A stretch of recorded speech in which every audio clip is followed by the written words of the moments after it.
The votes have been cast. It is time for a new generation of leadership in America. And America's voice has been heard. This will be the golden age of America. From our nation's capital to here at home, this is Channel 7 News, beyond the podium coverage of Election 2024. And a very good evening to you. We do welcome you into a special Election Day edition of Channel 7 News at 10. We have you covered tonight with race results across the state. And as a reminder, those results will also scroll at the bottom of your screen, as well as be updated in real time on KATV.com and the KATV mobile app. It has been an exciting night so far tonight, from Little Rock to Russellville and everywhere in between. The Channel 7 News team is covering the key races and issues that impact your life. Also tonight, we have our political contributors, Democratic strategist Michael Cook and attorney and UA Little Rock professor Robert Steinbuch. We'll check in with them to get their take on some of the big races and issues tonight. For now, though, let's jump straight into the numbers, beginning with the biggest race of the night here in Arkansas and really across the country, and that is the race for the White House. No surprise tonight, the Associated Press instantly calling the state of Arkansas for the former president, Donald Trump, with 64% of the vote at this point. But again, as soon as the polls closed at 7:30, the AP making that call for Donald Trump. Arkansas, one of several states that Trump has captured tonight. This is a live look at the 2024 presidential election results so far. Trump is at 214 electoral votes compared to Kamala Harris's 179, but still a long way to go. The Rust Belt states there, Wisconsin, Michigan, Pennsylvania, they have not been called. That light red just tells you that Trump is leading in those states at this hour, but certainly he is in a strong position at this point with 214 electoral votes. Also tonight, the balance of power in Congress is also being decided. Both parties only need a handful of seats to flip each chamber. Here in Arkansas, all 4 congressional House seats are up for grabs. Let's take a look at those results tonight. Congressman Rick Crawford easily winning re-election tonight against Democratic challenger Rodney Govins and Libertarian Steve Parsons. The incumbent Republican winning 72% of the vote. In the race for Arkansas's 2nd congressional district, it appears French Hill will win a 6th term in office. The Associated Press has projected him as the winner of this race. With 80% reporting, Congressman Hill has 60% of the vote. His Democratic challenger, Marcus Jones, has 40%.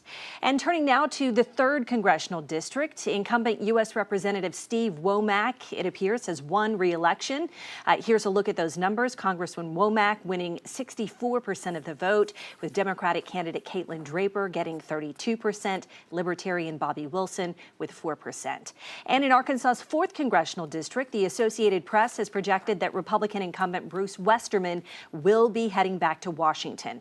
Congressman Westerman winning 73% of the vote. Democrat Reese Howard winning 27% of the vote in this race. Well, a congressional sweep for the GOP in Arkansas, no surprise there. Meanwhile, in the nonpartisan race for Supreme Court Chief Justice, 69% of the vote is in at this hour, and Justice Karen Baker of Conway leads at this hour with 52% of the vote to 48% for Justice Rhonda Wood of Clinton. Again, probably a long way to go in this race.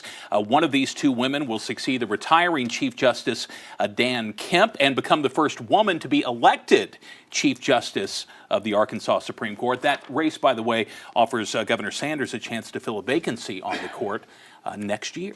And now for a quick look at the state treasurer's race. Current Secretary of State John Thurston will be the next state treasurer. Thurston won 65% of the vote, while Democrat John Pagan won 31%.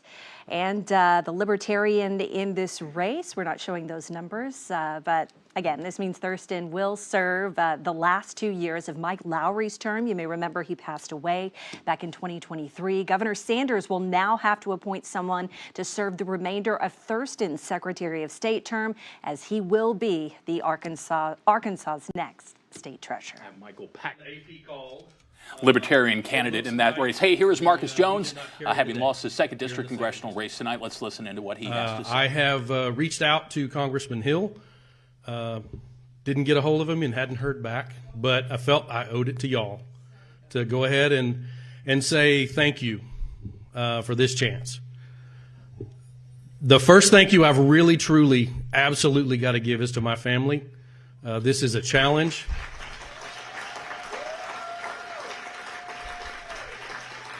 Thank you. My wife, Carrie, and my kids, when we started this and made the decision to run this congressional race, it's something that you do as a family. And it is a challenge, and they have been unbelievable support. Amazing support. They've done everything that you can do, every volunteer position you can imagine, and done this. And they've done it because they love this state and they love this district, and they want to make a difference. And so I've got to say first, thank you, and I love you more than y'all will ever know. And I also say my family, because we are a campaign that has been made up of family, and we are a campaign that has become family.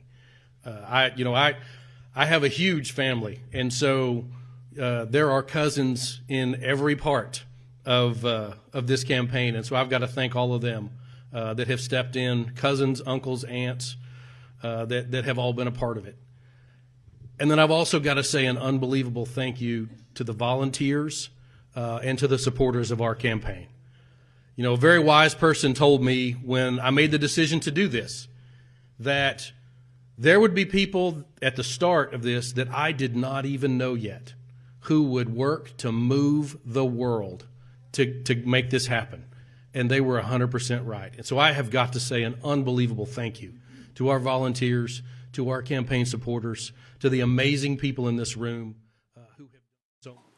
Okay, that is Marcus Jones, a retired Army colonel, falling short in his challenge to French Hill, who has been a strong incumbent. First race for Marcus Jones, made a real impression on a lot of people, but tough task taking on French Hill Absolutely. in the 2nd District. It was a close race in the beginning of the night, but French Hill kind of pulled away at the end there.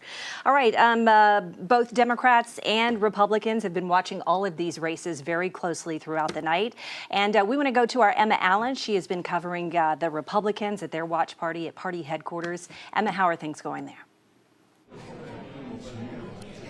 Beth, Chris, we came to you earlier at about 7:24, and the excitement, you could feel it in the air, and you can still feel it here. It's not as many people as there was earlier, but the party's still going. Back behind me, you can see people are sitting down watching the TV, trying to see, who's winning that presidential race. They care about those local races, but the presidential race is the main one that they've been watching here. There's been food trucks here since about 6:30, and people are still here and gathering, talking about who's winning. French Hill actually just gave a speech thanking, his supporters and the people that voted for him, as well as John Thurston. He's been here. But other than that, people are just excited about what's going on, and we'll continue to keep you updated as we're here tonight. Okay, that's Emma Allen at GOP headquarters. Our Kaylin Clay has been standing by with the Democrats tonight. They've gotten together over at the Wyndham in North Little Rock. All right, we're going to check in with Kaylin coming up in just a little bit, but first we want to take a look at some of the constitutional amendments that voters decided on today. That's right. The first one, of course, Issue 1. This is the amendment that would expand state lottery scholarships to include students who attend vocational and technical schools. Let's take a look at those numbers as they've come in tonight. And a resounding 90% of voters approving that tonight, the first expansion of the Arkansas lottery scholarships, since that lottery was first approved 16 years ago by Arkansas voters. And the fate of a Pope County casino license being decided tonight. Issue 2 would amend the state constitution to repeal the Pope County casino license and require any future casinos in the state to be approved by a county-wide vote. Here's a look at how Arkansans have voted on this issue, with 73% reporting, 56% voting for Issue 2, and 44% voting against it. Channel 7's Ashley Lunningham has extensively covered the battle over the casino in Pope County. So much at stake here. She joins us live in Russellville tonight. Ashley, what are the feelings there as you're there with the judge? Yeah, Chris, Beth, I'm here with Judge Ben Cross. Now, we have heard that 56% are for right now. That's obviously not something that you on your side want to hear. Well, certainly not. It's kind of disheartening from a statewide perspective. Again, it was soundly defeated here in Pope County, which is a statement of itself. It's kind of the epitome of irony that the center of all, Issue 2, soundly defeated it tonight. and as did our neighbors to the east and west of us. So throughout the River Valley, those closest to the situation understood it obviously the best, and so we saw issue 2 defeated not only here but in our neighboring counties as well. Absolutely, and there's 40% or 30% of the votes still left to be counted for issue 2. How are you feeling going into the rest of the night? You know, every vote counts, especially in a popular election, so I'm not going to discount any voters, and we still wait to the end result. But the fact remains, Pope County defeated it soundly. Okay, thank you, Judge. And we will check in with the other side shortly later. And for right now, in Russellville on your side, I'm Ashley Lenningham. Okay, Ashley, thanks very much. We're yet to call that election, but clearly Judge Cross sees the writing on the wall that issue 2 being defeated or being supported tonight. Exactly. Yes, winning support from the voters And of Arkansas. interesting to see the complete opposite result in Pope County. Yeah, no doubt. Well, our election coverage will continue right after this quick break. A reminder, race results will be scrolling at the bottom of your screen throughout the night, and they're being updated live on KATV.com and the KATV mobile app. We'll be right back. Stay with us.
Yes, I can hear you.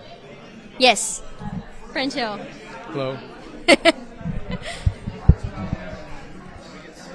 Okay. He said I can. I'm on Wow, this. holy cow.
And welcome back to Channel 7 News continuing coverage of election 2024. As we mentioned, 2nd District Congressman French Hill seeking and winning a 6th term in the House of Representatives tonight. That's right. Channel 7's Daniela DeHogany has been at the Republican Watch Party tonight, and she has the man of the hour with her right now, Congressman French Hill.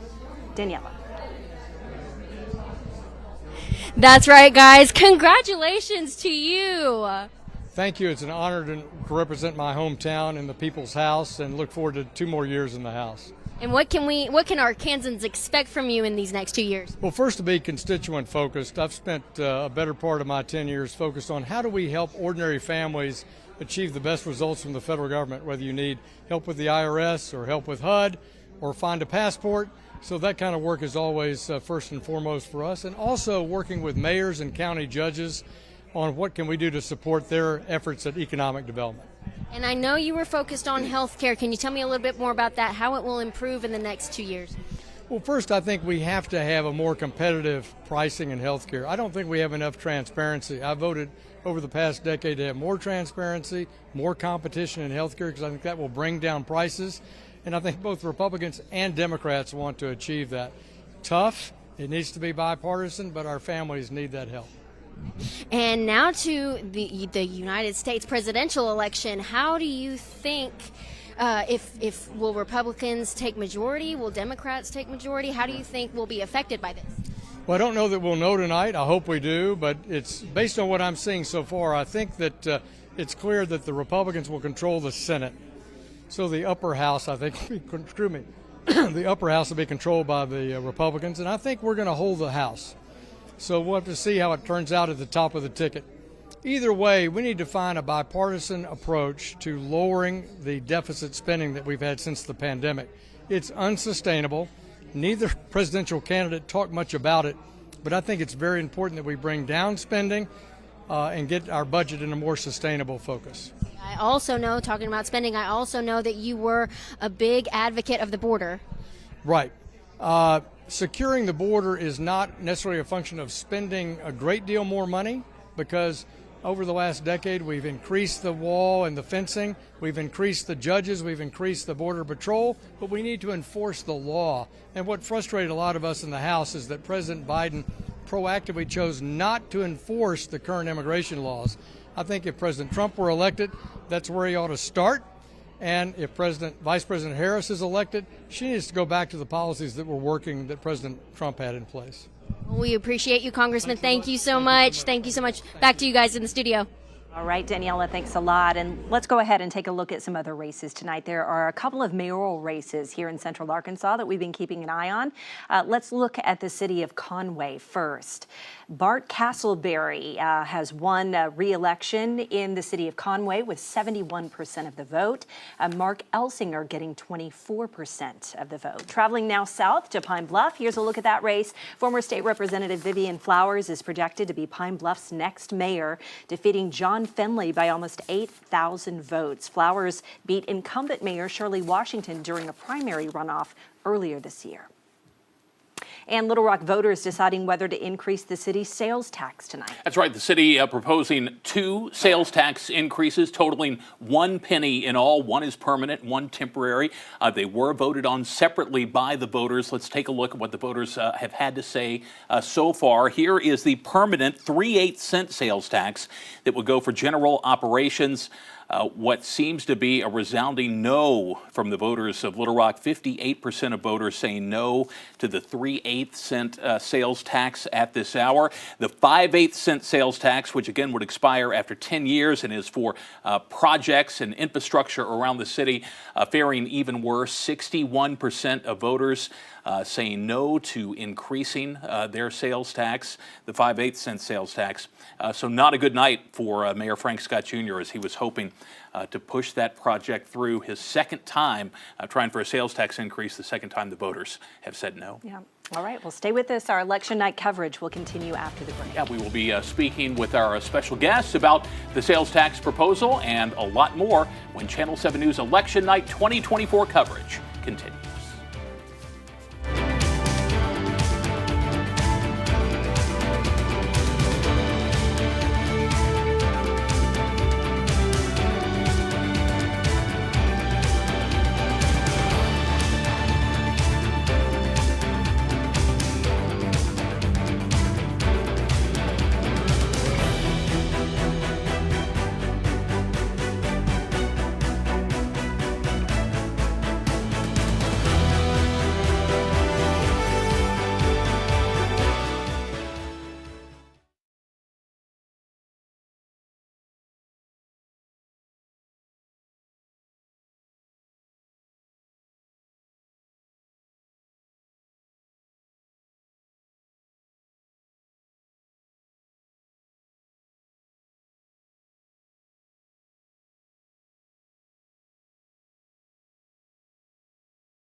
Box, so we try to use both. I'm tossing to break after this. Okay, great. And are we a little off center in that 3 shot? Do I need to move somewhere? Shouldn't it, there's like so much space over here. Can we? Yeah. There we go. Okay, that's better. Thank you. All right. Well, thanks. So we've got a couple of minutes for this. 2:30. Great. So plenty of time to expand on your thoughts. Yeah. Wherever I guess I thought we'd talk about just kind of what you've seen tonight. Maybe your thoughts on the sales tax.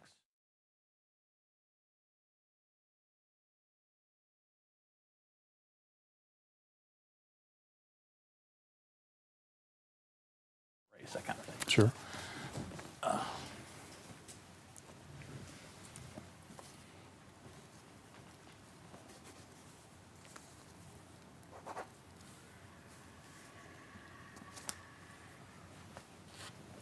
sure we'll run out of time before I get through half my questions. But, It's better than that than the alternative. Well, right? that is true. We we start talking about our childhoods. Our things. I always prepare for class, with extra material.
And we welcome you back. Joining us now are our political strategists, Michael Cook of Cook Consulting and Professor Robert Steinbuch of the Bowen School of Law, former political candidate yourself. What surprised you tonight? What's kind of caught your attention with what you've seen in Arkansas and around the country?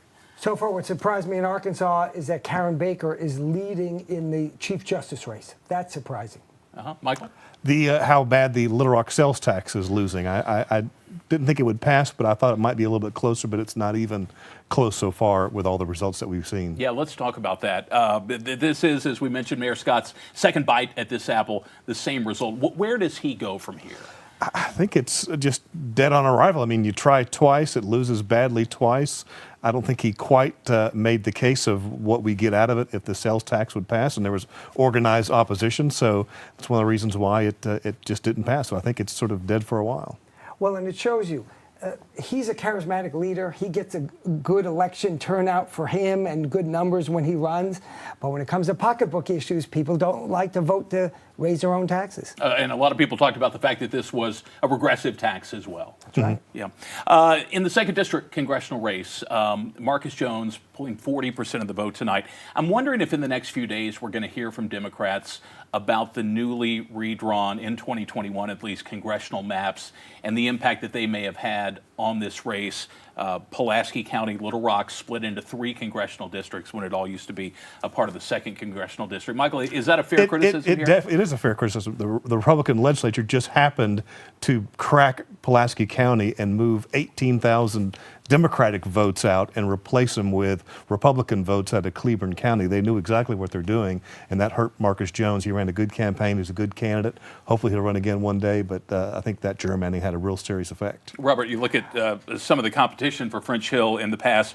Joyce Elliott in 2020, 45% of the vote. Clark Tucker in 2018, 46%. If you go all the way back to Pat Hayes, the late Pat Hayes in 2014, 44% of the vote. Marcus Jones only 40% of the vote tonight. Right, and so Michael aptly points out that redistricting has changed the demographics, and there's there's been recent talk by Democrats that, well, maybe we should have a nonpartisan choice on that. And my response to that is the Democrats had partisan choice in terms of districts for, 80, 100 years. And so in another 79 years, let's have a conversation about whether we have a nonpartisan redistricting. If nonpartisan made it to the ballot, right, it would pass. I'm sure it would. People don't like politicians drawing the lines to keep themselves in jobs, especially the legislative lines, which the legislators really fan their own bank accounts. Not bank accounts, but their vote accounts. Vote accounts, right. And I'm sure it would pass. And like I say, if it was based on those factors alone, we could revisit the issue in 79 years. I think there'll be another try for the 2030 census. Right. Yeah. Okay, we're going to have to draw a line between these That's two. right. We'll come back to you later on. Gentlemen, thanks so much for being with us tonight. We appreciate it. Channel 7 News coverage of election 2024 continues right after this. Stay with us.